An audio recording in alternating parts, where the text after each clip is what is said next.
大家早晨，講股市前分析。今朝早我哋嘅講題係科指期貨係咪已經見底呢？前晚美股急挫嘅，但係尋晚就反彈啦。原因就係共和黨選舉失利，喺3場關鍵州份嘅選舉之中，包括選呢個紐約市長咧，民主黨都有望大獲全勝㗎。加上最高法院審理特朗普嘅關稅案，佢哋質疑特朗普政府關稅嘅合法性，刺激股市急升㗎。5個主要技術分析指標咧。全部都利淡，即係短期形勢再次睇係顯著向淡，所以我個標題話係咪已經見底咧？後邊又打個問號，真係好大嘅問號。係咪已經見底啊？你嗌我主觀地估啦，30%啦，30%機會咧，又睇下有冇利好消息出現配合啦。SAR 出咗個極點低位嘅喺前日係5810，尋日收市位咧係5795，係低過嘅。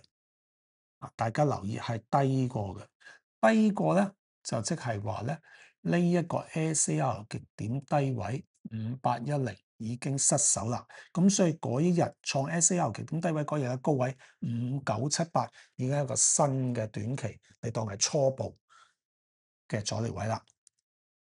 咁我哋將啲線畫翻俾大家睇。嗱，頭先講咗嘅，已經6221，已經好似講唔係6107喎。我講錯咗，唔係6107，我睇咗低位啊，呢度應該係6221啊，呢個高位啊。另外頭先啱講咗 SAR 極點低位出現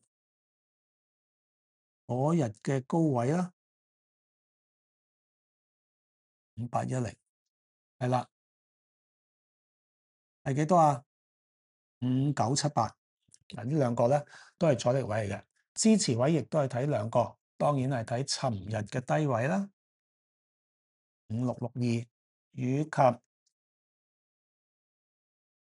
之前嘅低位10月17號低位5736嘅。嗱，阻力支持就睇呢幾個好明顯啦。咁你話我就唔會咁主觀，因為形勢全部向淡，你無謂話俾你聽啲阻力再高嘅阻力位可以升到邊度，反彈目標唔好睇住啦。咁我哋不如咧就直接睇下，如果再跌落去會跌幾多咧？如果再跌落去，你話呢個支持我唔係好可靠，因為呢個失守，呢個跌咗咁耐，呢個支持失守唔止嘅。咁下邊咧，我哋就應該睇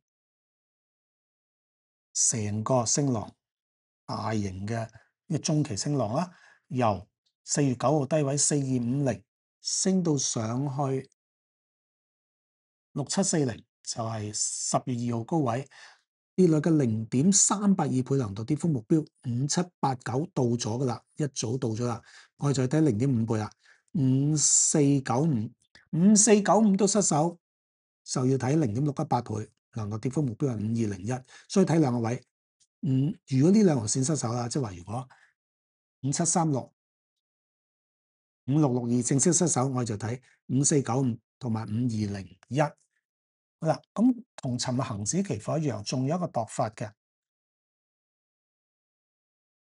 仲有一個度法咧，我哋話假設 A 浪或者括弧 A 浪由6740開始跌到去 B 浪或者括弧 B 浪5736，B 浪嘅反彈或者括弧 B 浪嘅反彈係去到6221，咁呢個 C 浪或者括弧 C 浪嘅終點咧，我哋就假設 C 浪同 A 浪等長，或者括弧 C 浪同括弧 A 浪等長，視乎佢係咩級別級數嘅調整啦。我哋就睇1倍，咁目標係5217嘅。